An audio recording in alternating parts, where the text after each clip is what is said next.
Morning. बहुत tough market है ये, ट्रिगर्स का अभाव रहा है। ऐसे में आपकी एडवाइस क्या होगी? आपका इस समय व्यू क्या है मार्केट को लेकर? गुड मॉर्निंग अनुज, नमस्कार। Thanks for having me on the show. I don't know आप क्यों कह रहे हैं कि मार्केट टफ मार्केट है।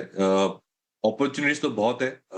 आप ब्रॉडर मार्केट को देखिए, निफ्टी को देखते रहेंगे तो ऐसी फीलिंग आएगी, लेकिन ब्रॉडर मार्केट में काफी एक्शन है। आपने मार्च क्वार्टर्स के रिजल्ट्स देखे, बहुत अच्छे थे। हमें लग रहा था कि ये गल्फ क्राइसिस की वजह से मार्जिन प्रेशर आएंगे तो जून क्वार्टर्स के नंबर इतने अच्छे नहीं आएंगे, लेकिन ब्रॉड मार्केट में अगर देखो तो मिड कैप और स्मॉल कैप में बहुत अच्छे नंबर्स आए हैं।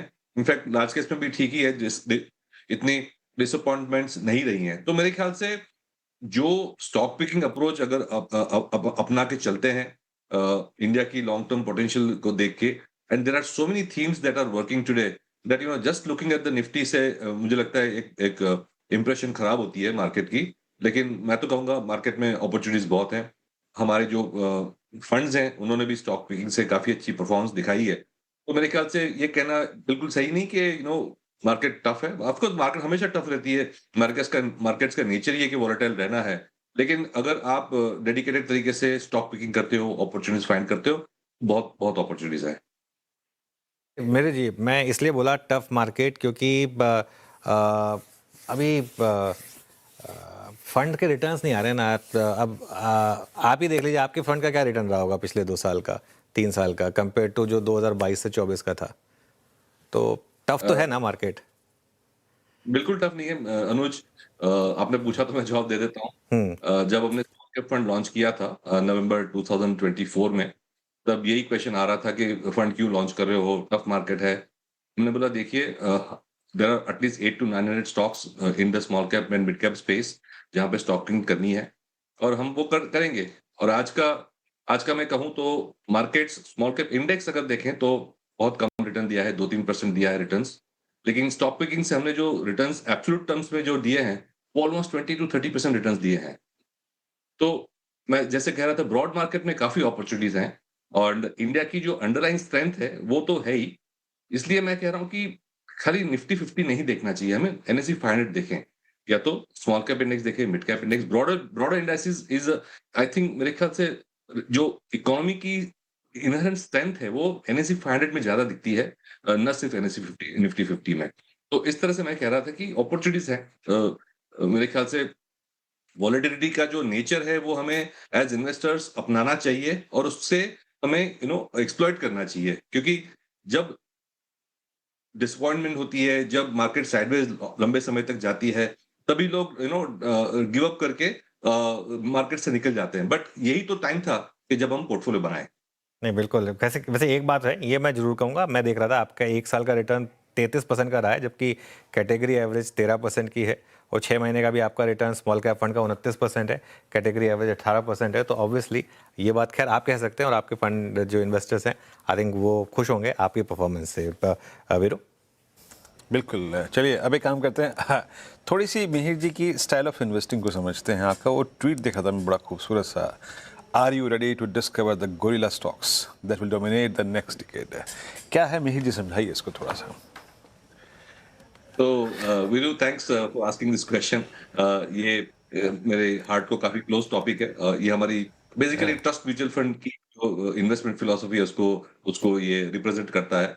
तो एसेंशियली हमारा संक्षिप्त में कहूँ तो फिलोसफी ये है कि जो मार्केट ग्रोथ स्टॉक को जिस तरह से वैल्यू करती है, वो सिर्फ पी या पीजी वगैरह रेशियो से नहीं देखना चाहिए, टर्मिनल वैल्यू से देखना चाहिए। और उसके सबसे बड़ा जो फैक्टर टर्मिनल वैल्यू को डिटरमिन करता है, वो ये कॉल लेने से होता है कि ये स्टॉक जो हाई ग्रोथ पे स्टॉक या sector high rate of growth पे ग्रो करने की क्षमता रखता है, उसकी जो ग्रोथ रेट की जो पाथ है, उसकी जो ड्यूरेशन है, वो कितनी लंबी है, दैट इज मोर इम्पोर्टेंट।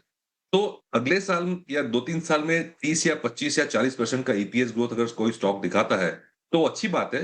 लेकिन वैल्यूएशन में उसकी जो इंपॉर्टेंस है वो कम है। वैल्यूएशन में ये ज्यादा डिसाइड करना बेटर है, इंपॉर्टेंट है, कि ये जो 40 नहीं लेकिन 15 या 20 या 25% ग्रोथ, क्या ये 10-15-20 साल तक ग्रो कर सकता है। और मार्केट जो हाई ग्रोथ स्टॉक्स को है इस तरह से वैल्यू करता है। और जो आज की जो मार्केट कैप है उसकी 70 to 80% valuation long term profit growth से आती है, न कि नेक्स्ट 2 या 3 साल के। हम 2 या 3 साल का फोकस करते रहते हैं, कितनी ग्रोथ आएगी, ये है, वो है। लेकिन मार्केट ये नहीं देखता। Market length of duration of the growth path उसको देखता है। तो ये हमारी जो कोर फिलॉसफी है, which is called terminal value investing, जिसमें लॉन्ग टर्म प्रॉफिट्स की वैल्यू ज्यादा होती है, शॉर्ट टर्म की कम होती है, और उसकी वजह से ऑप्टिकली कभी-कभी ये लगता है कि ये स्टॉक का FY 28 या FY 29 के बेसिस पे प्राइस टू अर्निंग्स रेशियो थोड़ा ज्यादा है, लेकिन मार्केट ये कह रही है आपको कि ये सेक्टर या ये स्टॉक लंबे समय तक ग्रो करेगा हाई ग्रोथ रेट्स पे। इसीलिए जो लॉन्ग टर्म प्रॉफिट्स की वैल्यू हम ज्यादा दे रहे हैं, इसलिए आज का जो अगर पी देखे तो ज्यादा दिखता है। ये क्रक्स ऑफ द मैटर है। गोरिल्ला स्टॉक्स हम इसे कहते हैं क्योंकि जो गोरिल्ला है वो एक तो रेयर है, इतना इजी फाइंड करने का नहीं है। तो ऐसे स्टॉक्स जो होते हैं फाइंड करना, ढूंढना इजी नहीं होता है। तो एक तो रेयर रेयर हो गया गोरिल्ला। सेकंड इज, ऐसे स्टॉक्स जब लंबे समय तक ग्रो करते हैं तो वो अपनी कैटेगरी में लार्ज एंड डोमिनेंट हो जाते हैं। तो जैसे आपने देखा होगा, गोरिल्ला सबसे बड़ा मंकी है, सबसे डोमिनेंट मंकी है जंगल में, उससे कोई, जो मैं कहूंगा, पंगा नहीं लेता सोटू से। तो they become large and dominant in their category. But most importantly third characteristic जो है गोरिल्ला की, वो ये है कि गोरिल्ला की जो आयु है, the life of a gorilla is the longest amongst all the monkeys. और जैसे मैंने कहा, हम अपने स्टॉक्स की जो ग्रोथ पाथ है, उसकी लेंथ कितनी बड़ी है, उसकी लंबाई कितनी है, उसकी एज कितनी है, ये लंबे समय तक ग्रो कर सकता है कि नहीं, 10 15 20 साल तक पोटेंशियल लगता है, तो वो गोरिल्ला स्टॉक हो जाता है। तो rare, dominant and longest life of growth, इसलिए हम कहते हैं we want to find gorilla stocks. Okay, अच्छा, ये आपके गोरिल्ला स्टॉक्स को मैं थोड़ा सा और समझना चाहता हूँ, ठीक है। क्या ये ज़रूरी है कि हम इसमें across the all sectors, different sectors में जाएं, उसको बाइसेक्ट करें, उसमें स्टॉक पिक करें, या फिर एक काफ़ी रेस्ट्रिक्टेड स्पेस में भी आप वेल्थ क्रिएट कर सकते हैं? आई मीन, वो स्मॉल कैप से मिड कैप से लार्ज कैप में कन्वर्ट होने की टेंडेंसी क्या किसी पर्टिकुलर ग्रुप में भी हो सकती है? फॉर इंस्टेंस आज की तारीख में हम मिड कैप आईटी पे बहुत फोकस कर रहे हैं। आज का डिस्कशन जो है वो लार्ज कैप आईटी पे नहीं है। कुछ ऐसा होता है स्वरूप आपकी गोरिल्ला इन्वेस्टिंग का क्या? तो अपॉर्चुनिटीज तो अलग अलग सेक्टर में होती है, लेकिन वीरू, जो सबसे बड़ी इंपॉर्टेंट चीज मैंने सीखी है लाइफ में कि थिंग्स चेंज। जो 15 साल 20 साल पहले के जो इक्वेशंस थे, 10 साल पहले के जो स्टॉक्स और सेक्टर्स थे, जो at that point in time उभरते हुए इमर्जिंग स्टॉक्स थे, वो चेंज होते रहते हैं। तो अगर हम एक बड़ा, सबसे बड़ा एग्जांपल अगर प्राइवेट सेक्टर बैंक्स का लें या तो आईटी कंपनीज का लें, ये दो बड़े सेगमेंट है जो निफ्टी को आज ड्रैग कर रहे हैं। अब 2 साल से हम देख रहे हैं कि ये दो सेक्टर्स, निफ्टी 50 खास करके लार्ज कैप सेगमेंट में, ये सेगमेंट ड्रॉ कर रहे हैं। लेकिन एक जमाने में आईटी भी बहुत बहुत लंबी समय तक ग्रो कर रहा था। सो 90s से लेके 2010-15 तक ये हाई ग्रोथ सेक्टर था, लेकिन अब नहीं है। तो things change. Private sector banks जब आई पहली बार 2001-2002 में, जब लिस्टिंग हुई बड़ी बड़ी फर्स्ट प्राइवेट सेक्टर बैंक की, तब वो छोटी थी, बट लेकिन उनमें गोरिल्ला बनने की क्षमता थी, और आज वो गोरिल्ला बन गए हैं। लेकिन अब ये सेक्टर मैच्योर हो चुका है। तो हमें हमेशा जो है आगे देखना है कि अब कौन से सेक्टर्स हैं जो 10 15 20 साल तक ग्रो करेंगे। उस तरह का फ्रेमवर्क रख के चलना चाहिए। तो सेक्टर ऐसा नहीं है कि यही सेक्टर चलेगा, वही सेक्टर चलेगा। We have to be dynamic and we have to be alert कि भाई ट्रेंड्स किस तरह से जा रहे हैं। आज अगर एआई है तो वो बड़ा नया ट्रेंड है, तो क्या एआई लिंक थीम जो है वो 20 साल तक चल सकती है? मेरे ख्याल से चल सकती है। डिफेंस जो है फॉर एग्जाम्पल, नया सेक्टर उभर रहा है इंडिया में, क्या ये 10-20 साल तक ग्रो कर सकता है? कर सकता है। तो नए नए स्टॉक्स, नए नए सेक्टर्स हमेशा इमर्ज होते हैं। So as a investor you need to adjust to that reality. Okay. अच्छा, ये वैसे मैं तो बार बार आपका फंड का रिटर्न देख रहा हूँ। वो ये ऐसे क्या स्टॉक्स आपने पिक कर लिए थे? क्या अल्फा जो इतना ज़बरदस्त अल्फा जनरेट हुआ? और यहाँ से और मतलब कहाँ पर आपको सबसे ज़्यादा पॉजिटिविटी लग रही है? नेक्स्ट गोरिल्ला, पिछला गोरिल्ला तो हो गया, अगला गोरिल्ला कौन सा है? अगला गोरिल्ला मेरा ही पोर्टफोलियो है, बिकॉज हम तो हर महीने फुल पोर्टफोलियो डिस्क्लोज करते हैं। तो आपको तो पता ही है पोर्टफोलियो में क्या है पिछले 2-2.5 साल से, जब से हमने फंड चालू किया है। तो it's but I would say in general जो हमारा पोर्टफोलियो रहता है, उसकी जो अर्निंग्स ग्रोथ है for the next 2 to 3 years, but वैसे मैंने जैसे कहा कि व्यू तो लॉन्ग टर्म से लेते हैं हम, लेकिन इवन नेक्स्ट 2 to 3 ईयर्स का अर्निंग्स ग्रोथ देखें तो वो मार्केट इंडाइसिस से ऑलमोस्ट डबल है। तो अगर इंडेक्स 10-15% पे ग्रो कर रहा है अर्निंग्स ग्रोथ एक्सपेक्टेशंस में, तो हमारा पोर्टफोलियो 30+% अर्निंग्स ग्रोथ एक्सपेक्टेड है, तो दैट्स वन। कमेंसुरेटली अगर आप हमारे पोर्टफोलियो का नेक्स्ट 2 साल का अर्निंग्स के ग्रोथ बेसिस पे प्राइस टू अर्निंग्स रेशियो देखें, वो भी आपको इंडस्ट्री से या बेंचमार्क से ज्यादा लगेगा, but that is because there is much higher earnings growth than the benchmark. So हमारा जो ग्रोथ अप्रोच है, that is what's helping us. And हमने देखा है कि India is a growth market. जैसे मैंने अभी भी कहा कि नए नए सेक्टर्स, सब सेक्टर्स हमेशा उभरते हैं, नए नए स्टॉक्स उभरते हैं। तो पिछले हमारी जो 2.5 साल की जर्नी है, उसमें मैं कहूंगा सबसे बड़ा योगदान परफॉर्मेंस में रहा है इंडस्ट्रियल्स का। उसमें power, renewables, defence, data centre link जो कैपेक्स थीम है, उसमें वी पिक गुड स्टॉक्स, तो वहां हमारी अच्छी अल्फा बनी। Second biggest contributor I would say is in the consumer discretionary space, जहां पे ऑटो और खास करके ऑटो एंसिलरीज में हमारे अच्छे स्टॉक पिक हुए हैं और उन्होंने काफी अच्छे रिटर्न्स दिए हमें।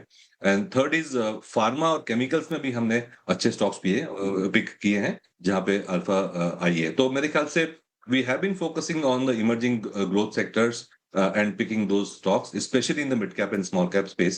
वहां से हमारी अल्फा अच्छी जनरेट हुई है। ओके, इनफैक्ट मैं देख रहा था आपके पोर्टफोलियो में जो एक नेम स्टैंड आउट कर रहा है वो है लॉरस लैब्स। इनफैक्ट लॉरस लैब्स, कुफोज, ये कुछ स्टॉक्स हैं जिन्होंने आपके लिए अच्छा अल्फा जनरेट किया है। जो नीश इन्होंने अपने सेक्टर्स में जनरेट किए हैं, चाहे लॉरस हो या कुफोज हो, आपको लग रहा है ये आगे भी इंटैक्ट रहेगा? हाँ, अभी तो काफी सारी जो हमारी mid cap and small cap companies हैं, वो क्षमता रखती हैं कि लार्ज कैप भी बन जाएंगी इन ड्यू कोर्स। क्योंकि सबसे बड़ा जो हम कैरेक्टरिस्टिक देखते हैं, ऑफ कोर्स जो मैंने फ्रेमवर्क एक्सप्लेन नहीं किया, बट हम बेसिकली 3 चीज जब होती हैं तो एक गोरिल्ला स्टॉक बनता है। एक तो मेगा ट्रेंड्स, जो इकोनॉमिक मेगा ट्रेंड्स है, वो आपके टेलविंड में होने चाहिए। तो वो तो मैन्युफैक्चरिंग में है ही, for example India China +1 manufacturing वगैरह हो रही है। सेकंड इज इंटेंजिबल्स, क्या ये कंपनीज के पास technology, brand equity, intellectual property, इस तरह के अगर मोड्स हैं, तो वो कंपनी लंबे समय तक ग्रो कर सकती है without competition. But most importantly जो मैं कहूंगा अनुज के, हंगर फॉर ग्रोथ जो प्रमोटर या मैनेजमेंट में होनी चाहिए, वो सबसे ज्यादा इंपॉर्टेंट है। तो ये जब 3 चीजें आती हैं, mega trends, intangibles and hunger for growth, leadership जो कहते हैं, LIM लीडरशिप, तो अब जाके एक high terminal value with a long growth path बनता है। तो इस तरह के हम ट्रेंड्स देखते हैं हमारे स्टॉक्स में। अच्छा मिहिर जी, चर्चा का विषय में आज की तारीख में न्यू एज स्टॉक्स बहुत रहते हैं। आपके पोर्टफोलियो का अगर आप देखें, या मेरे पोर्टफोलियो का, किसी के भी पोर्टफोलियो का एक महत्वपूर्ण अंश होल्ड करते हैं। उस गोरिल्ला स्टॉक्स के थीम के अंतर्गत ये कहाँ फिट होते हैं? आप किन कंपनियों पे फोकस कर रहे हैं जो कि कैश काफ़ी बर्न कर रही हैं बट अपना काफ़ी बड़ा मार्केट क्रिएट कर चुकी हैं? आपकी थीम ये न्यू एज स्टॉक्स में, उसकी रीडिंग में, उसके आकलन में, उसके सिलेक्शन में क्या है? सो ये न्यू एज स्टॉक्स है, वो हमारे जो high terminal value gorilla invest में परफेक्टली फिट होती है। क्योंकि हमें क्या चाहिए? हमें ये चाहिए कि ये स्टॉक लंबे समय तक टॉप लाइन और बॉटम लाइन ग्रो करना चाहिए। Most of the new age companies, वैसे आपने कहा कैश बर्न, लेकिन हमारी जो पोर्टफोलियो कंपनीज है, most of them are now profitable. IPO के टाइम पे शायद कैश बर्न कर रही थी, लेकिन अब तो most of the companies have turned profitable and rapidly increasing the margins and profitability. तो वो फेज भी चला गया है कैश बर्न वाला। लेकिन बेसिक कैरेक्टरिस्टिक हमें क्या चाहिए? हमें ये चाहिए कि ये कंपनी लंबे समय तक ग्रो करनी चाहिए। उसके लिए क्या चाहिए? जैसे मैंने बोला मेगा ट्रेंड्स, तो न्यू एज कंपनी में टिपिकल मेगा ट्रेंड्स हम देख रहे हैं, अलग अलग सेगमेंट में अलग अलग होता है, लेकिन ब्रॉडली अगर देखें तो अनऑर्गेनाइज टू ऑर्गेनाइज हो रही है, ऑफलाइन टू ऑनलाइन हो रही है trend, and for example branded से इनफैक्ट ओन ब्रांड्स तक भी जा रही हैं। तो मेरे ख्याल से ये जो है companies, they are disrupting the existing market consumer का फॉर एग्जांपल देखें तो बहुत बड़ा है, और ये मार्केट में ये लोग धीरे धीरे करके अपना शेयर बढ़ा रहे हैं। और अब तो अभी भी इनका जो शेयर है वो लेस देन 5% है in most of the categories में देखूंगा तो क्या ये लेस देन 5% कैटेगरी का जो शेयर है उनका 5% से 10%, 20% हो सकता है 10-20 साल में? डेफिनेटली हो सकता है, बिकॉज मार्केट और टेक्नोलॉजी उस तरह जो कंज्यूमर प्रेफरेंस है वो साइड पे जा रहे हैं।